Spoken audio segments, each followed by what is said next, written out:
One day, Ichigo discovered that someone else besides him was attacking hollows, and that person turned out to be his classmate, Uryu Ishida.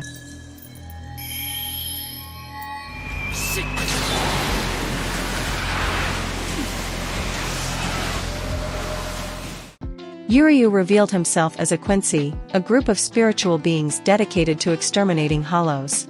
The Quincy's approach differed from that of Soul Reapers. While Soul Reapers purified hollows with their Zanpakuto and sent them to the Soul Society, Quincy were focused on completely annihilating them.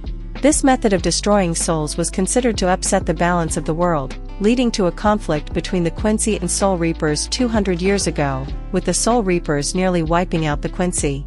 In the present, Uryu challenged Ichigo to see who could eliminate more hollows. To attract hollows to the human world, Uryu used a device, despite Ichigo's strong objections. As a result, the sky suddenly tore open, unleashing ferocious and menacing creatures. Ichigo tried to dissuade Uryu from his challenge, prioritizing the safety of the residents. However, Uryu persisted, unleashing more hollows and posing a serious threat. Meanwhile, as Karen and Sato were under hollow attack, Karen was on the brink of being consumed. Witnessing this, Sato awakened his own power and delivered a powerful punch, sending the invading hollow flying. He realized that his fists held formidable strength because they were meant to protect others. At that moment, his right arm was covered with a layer of golden Kirin arm, enabling him to see the true form of the hollows. He then moved forward, tilted at a 52-degree angle, and unleashed his technique, the Rising Dragon Fist, dispersing the malevolent spirits as they vanished in smoke. On the other side, Orihime and Tatsuki sensed the presence of malevolent spirits around them. Due to the previous events, Orihime now had the ability to see hollows. The hollow took control of Rinji using its seeds and launched an attack on Orihime. In a moment of peril, Orihime ignited her own cosmos. Around her, 6 spiritual beings, the Shield Guardians Rukia, gathered. These spirits could combine in different ways to create defensive barriers and healing powers. Orihime raised her arm, and one of the spirits took flight. The Arc Sky Severance Shield was immediately activated, cutting the hollow in half. At the same time, Uryu, who believed he had mastery over lightning, found himself confronted by a far greater number of hollows than he anticipated. His fingers bled from relentless arrow usage, and he teetered on the edge of exhaustion. Ichigo arrived just in time to intervene, easing Uryu's precarious situation. Subsequently, Uryu shared his deep-seated resentment towards Soul Reapers, recounting the tragic fate of his master, who faced hollows alone without aid from a Soul Reaper. Ichigo's words prompted Uryu to realize the true intention behind his master's wish, to unite their strengths and protect their homeland, rather than competing with Soul Reapers. Standing back to back, Ichigo and Uryu faced the hollow onslaught together, dispatching numerous miscellaneous hollows. Suddenly, the sky ruptured, unveiling a colossal hollow formed by the convergence of hundreds of smaller ones. This grand hollow unleashed a formidable energy beam known as Vasto Lord Zero. The sky turned crimson as the overwhelming energy pressed down on Ichigo. Undaunted, he embraced clarity of mind, unlocking the reservoir of his spiritual power. A swift blade of light, originating from below, sliced through the Vasto Lord Zero and penetrated the Grand Hollow. Startled by this unexpected assault, the Grand Hollow slowly sealed its rift and retreated silently. Following this encounter, Uryu and Ichigo set aside their differences and became allies. The team, consisting of Sato, Orihime, Uryu, and Ichigo, announced its formation, aka 1 strong, 3 weak. Afterwards, everyone enjoyed a period of joyful and peaceful days.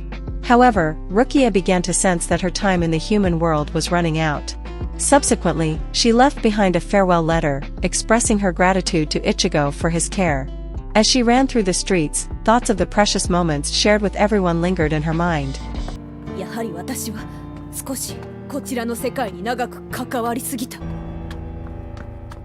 At that moment, her whereabouts were suddenly discovered by 2 Soul Reapers.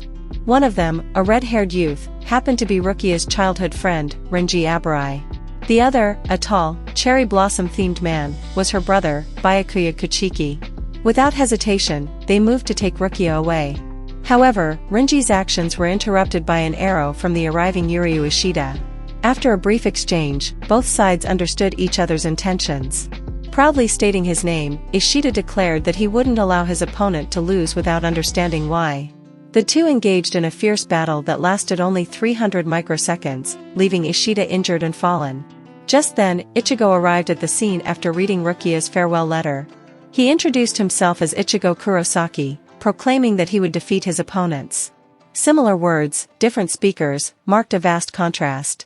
Renji immediately raised his sword to attack, and after 100 clashes, he swiftly jumped behind Ichigo, injuring him with a backhanded strike. Then, he held his sword horizontally, calling out the name of his Zanpakuto, Zabumaru.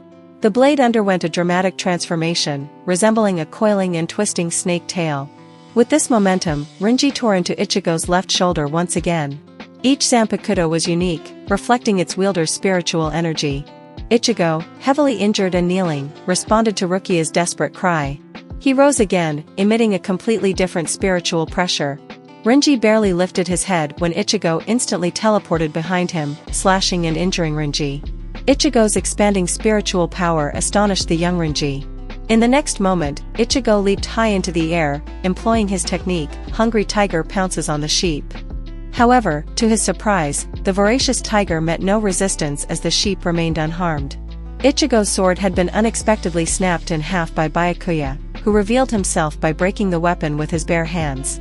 The fierce tiger transformed into a cute cat, and in the blink of an eye, Byakuya moved with incredible speed.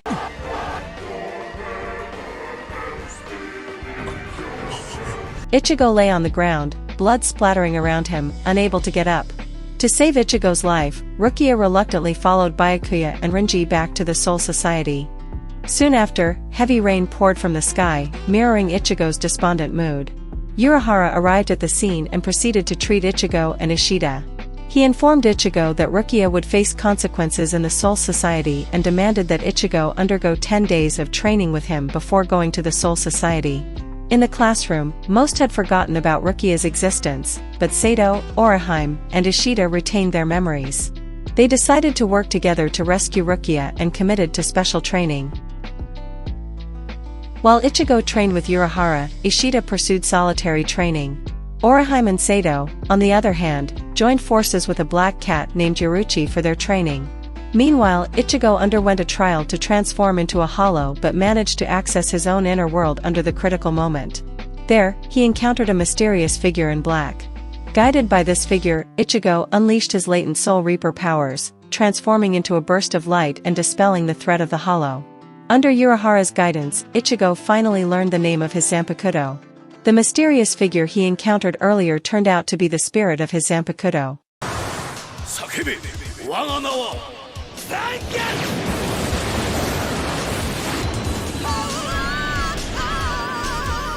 From then on, Ichigo's power greatly increased, and his companions also made significant progress. With Urahara's assistance, the 4 individuals and the cat opened the gate to the Soul Society. Meanwhile, in the Soul Society, Rukia was sentenced to execution. Thanks for watching. More content coming soon. Don't forget to subscribe for updates. See you next time.